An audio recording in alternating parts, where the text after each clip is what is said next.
Assalamualaikum friends. Today we will discuss first year physics chapter number 2. आज हम discuss करेंगे chapter number 2 का last topic. So friends, cross product. What is cross product? Cross product क्या होता है? जब दो वेक्टर्स आपस में कंबाइन होते हैं, मतलब कि दोनों वेक्टर्स क्या करें, आपस में मल्टीप्लाई करें तो क्या बने? वेक्टर प्रोडक्ट ही बने. और हमने जो स्केलर प्रोडक्ट और डॉट प्रोडक्ट जो स्टडी किया था उसके अंदर क्या था, जब दो वेक्टर्स आपस में कंबाइन हो रहे तो क्या बन रहा था? स्केलर प्रोडक्ट बन रहा था. लेकिन क्रॉस प्रोडक्ट में क्या होता है, दो जब वेक्टर्स आपस में कंबाइन होते हैं तो क्या बनता है? वेक्टर प्रोडक्ट या फिर क्रॉस प्रोडक्ट. डेफिनेशन देख लेते हैं. When the product of two vector is a cross product. दो वेक्टर की जो मतलब दो वेक्टर की जो प्रोडक्ट है वो क्या कहलाती है? क्रॉस प्रोडक्ट कहलाती है. फॉर एग्जाम्पल हमने क्या किया, जो टॉर्क है वो बराबर है position vector multiply by force के. अब आप सोच रहे होंगे टॉर्क की डेफिनेशन क्या होती है. तो टॉर्क की डेफिनेशन होती है the cross product of a position vector and force. Then है angular momentum. What is angular momentum? The angular momentum position of a vector. ये आर क्या रिप्रेजेंट कर रहा है? पोजीशन को. Position of a vector multiply by linear momentum is called angular momentum. Cross product का formula होता है ए cross B बराबर होता है ए बी साइन थीटा के और यूनिट वेक्टर. अब आप लोग सोच रहे होंगे कि हमने ये यूनिट वेक्टर क्यों लगाया. ऐसा तो स्केलर प्रोडक्ट में हमने लगाया ही नहीं था. स्केलर प्रोडक्ट बराबर था ए क्रॉस बी बराबर था ए बी कोस थीटा के. लेकिन क्या होता है वेक्टर्स के अंदर, क्या होती है वेक्टर की डेफिनेशन होती है कि प्रॉपर यूनिट, प्रॉपर मैग्नीट्यूड और प्रॉपर डायरेक्शन. लेकिन स्केलर प्रोडक्ट में क्या होता है? प्रॉपर यूनिट तो होता है, प्रॉपर मैग्नीट्यूड भी होता है, लेकिन कोई डायरेक्शन नहीं होती स्केलर प्रोडक्ट की. इसीलिए अब हमारे पास जो क्रॉस प्रोडक्ट है वो क्या आ रहा है, जब हम दो वेक्टर्स की मल्टीप्लाई कर रहे हैं उसका प्रोडक्ट क्या आ रहा है? वेक्टर ही आ रहा है. इसी वजह से हमने क्या किया है, यूनिट वेक्टर को लगाया है ताकि हम डायरेक्शन को फाइंड कर सकें. So friends, A cross B बराबर होता है ए बी साइन थीटा और यूनिट वेक्टर के. ए बी के मैग्नीट्यूड की हम बात करेंगे, जिसके लिए हम मोड लगाएंगे, जिसको हम मॉड्यूलर भी कहते हैं. जब हम मोड लगाएंगे तो हमें यूनिट वेक्टर लगाने की ज़रूरत नहीं है. इसीलिए मैग्नीट्यूड क्या है? ए क्रॉस बी बराबर है ए बी साइन थीटा के. देन हमारे पास है ए क्रॉस बी. कहाँ से ड्राइव हुआ है? ए क्रॉस बी ड्राइव हुआ है लॉ ऑफ पैरेललोग्राम से ड्राइव हुआ है. ए क्रॉस बी बराबर होता है एरिया ऑफ पैरेललोग्राम. पैरेललोग्राम की जो शेप होती है वो कैसी होती है? ऐसी होती है. अब हम क्या करेंगे, पैरेललोग्राम को हाफ कर देंगे. जब हम पैरेललोग्राम को हाफ करेंगे तो हमारे पास क्या आ जाएंगे? दो ट्राइंगल आ जाएंगे. अब ए क्रॉस बी के मैग्नीट्यूड को पैरेललोग्राम की मदद से हम ड्राइव करते हैं. ए क्रॉस बी के मैग्नीट्यूड को हम पैरेललोग्राम बी कहा जाता है. अगर हम पैरेललोग्राम को हाफ कर देंगे तो हमारे पास क्या आएंगे? दो हाफ ट्राइंगल आएंगे. मतलब कि पैरेललोग्राम को जब हम हाफ कर दिया जाएगा तो एरिया ऑफ ट्राइंगल हमें मिल जाएगा. एरिया ऑफ ट्राइंगल को फाइंड करने के लिए हमारे पास फॉर्मूला होता है magnitude A cross B upon 2. मतलब कि ए क्रॉस बी मतलब कि हाफ हो जाता है. अगर हम सिर्फ इसकी जो डायरेक्शन है इसको फाइंड करेंगे हाफ ट्राइंगल को, तो इसका जो फॉर्मूला होता है क्या होता है? ए क्रॉस बी अपॉन 2, जो बराबर होता है एरिया ऑफ ट्राइंगल के. अब ए क्रॉस बी का मैग्नीट्यूड कब मैक्सिमम होता है, कब मिनिमम होता है? सो फ्रेंड्स, ये हम ऑलरेडी फाइंड कर चुके हैं जब हमने साइन और कोस की जब क्या कही थी, वैल्यूज़ को फाइंड किया था. जब हमने ये डायरेक्शन और ये वैल्यूज़ हम पहले ही फाइंड कर चुके हैं कि कौन सी वैल्यू कहाँ पर मैक्सिमम थी और कौन सी वैल्यू कहाँ पर मिनिमम थी. इसीलिए मैग्नीट्यूड कहाँ मैक्सिमम होता है और कहाँ मिनिमम होता है. सो फ्रेंड्स, ए क्रॉस बी का जो मैग्नीट्यूड होता है मैक्सिमम कब होता है? 90 डिग्री पे. 90 डिग्री पे क्या होता है? मैक्सिमम होता है. आपको याद होगा कि स्केलर प्रोडक्ट के अंदर वो मैक्सिमम कब था? स्केलर प्रोडक्ट किसके बराबर था? उसका फॉर्मूला क्या था? ए क्रॉस बी बराबर था कोस थीटा के. जो कि कोस ज़ीरो जब क्या आ रहा था? कोस ज़ीरो जब आ रहा था तो क्या मैक्सिमम था. और यहाँ पर क्या है? उसका उलट है, मतलब कि अपोजिट है. अब क्या है, एक रोज भी मिनिमम कब है, 0 डिग्री के। और वो वाला, अब आप वो बताएं कि स्केलर जो प्रोडक्ट थी वो मैक्सिमम कब था और मिनिमम कब था। तो फ्रेंड्स मुझे कमेंट में लाजमी बताइएगा कि स्केलर प्रोडक्ट में मैक्सिमम कब था और मिनिमम कब था। देन क्रॉस प्रोडक्ट का जो प्रोडक्ट आता है वो भी क्या आता है, वेक्टर ही आता है। अगर हम एक क्रॉस बी को, अगर हम एक क्रॉस बी जो बराबर होता है सी के, अब आप सोच रहे होंगे एक क्रॉस बी बराबर सी के कैसे हो गया।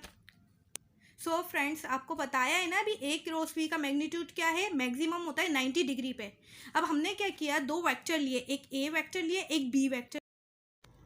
अब हमारे पास है ए क्रॉस बी। ए क्रॉस बी जो है वो किसके बराबर है, सी के बराबर है। अब आप सोच रहे होंगे कि ए क्रॉस बी सी के बराबर कैसे हो गया।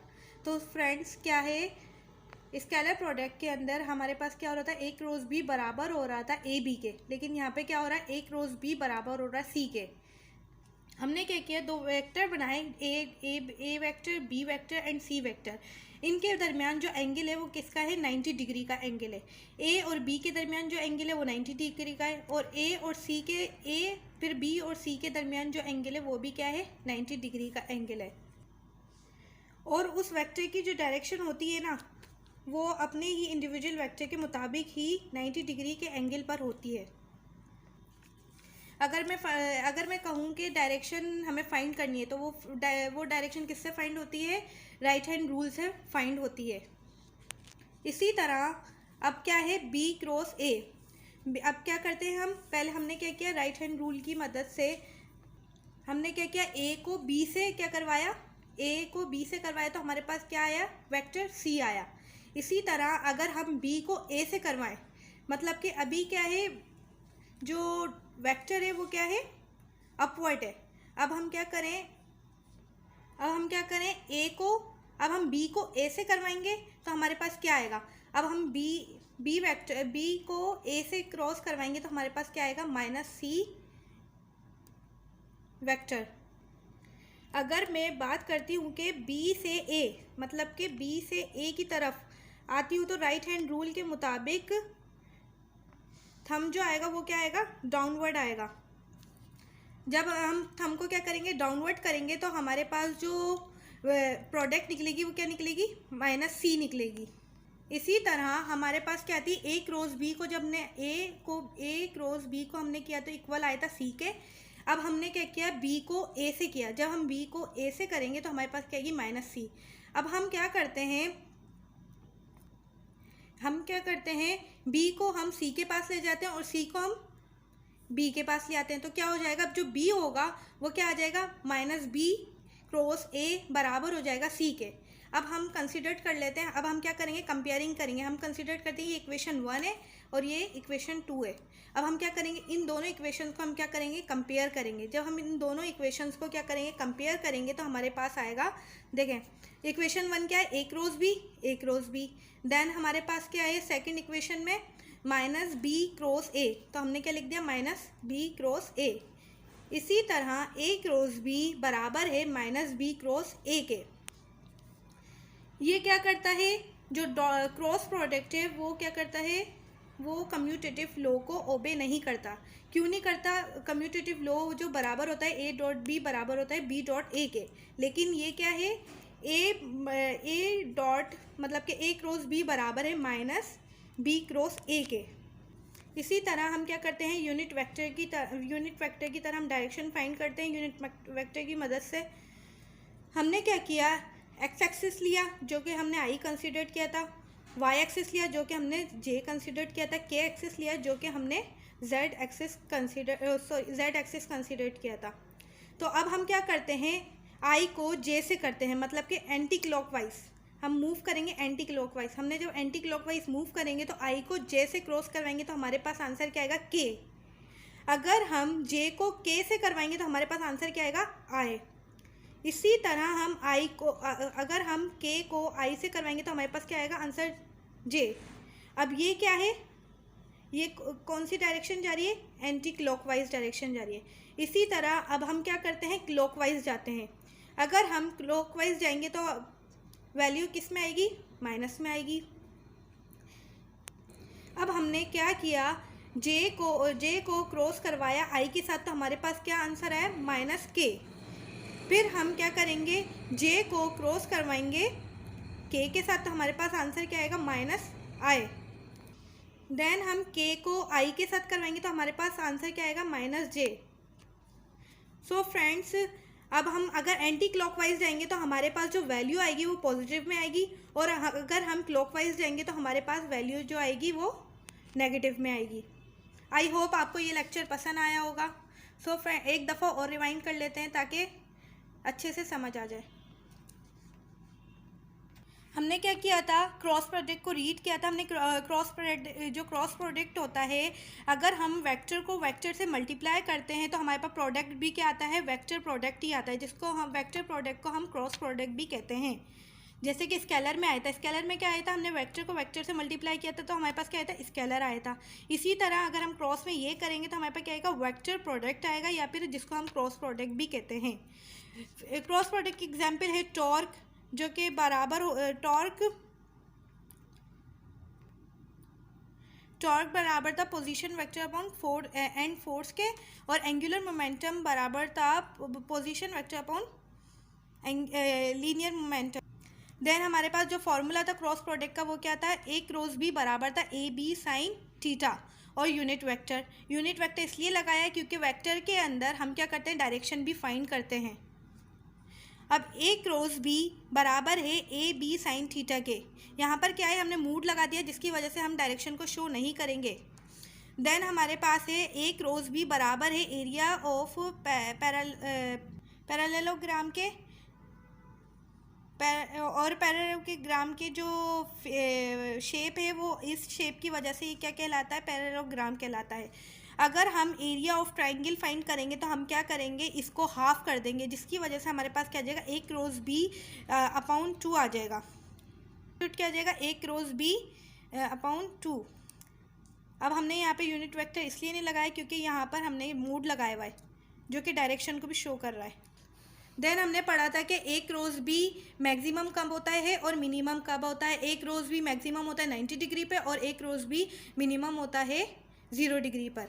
इसी तरह ए क्रॉस बी बराबर होता है सी के, वो हमने अभी बताया कि ए क्रॉस बी बराबर कैसे सी के होता है, क्योंकि इन तीनों के दरमियान क्या होता है, 90 डिग्री का एंगल होता है, जो कि राइट हैंड रूल की मदद से हम क्या करते हैं, इसको फाइंड करते हैं।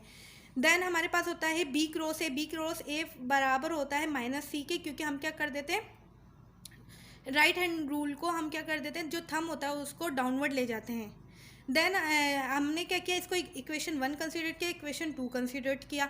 अब हमने क्या किया, इन दोनों को जब कंपेयरिंग की तो हमारे पास आया ए क्रॉस बी बराबर हो गया माइनस बी क्रॉस ए के। ये क्या करता है, ये कम्यूटेटिव लॉ को ओबे नहीं करता।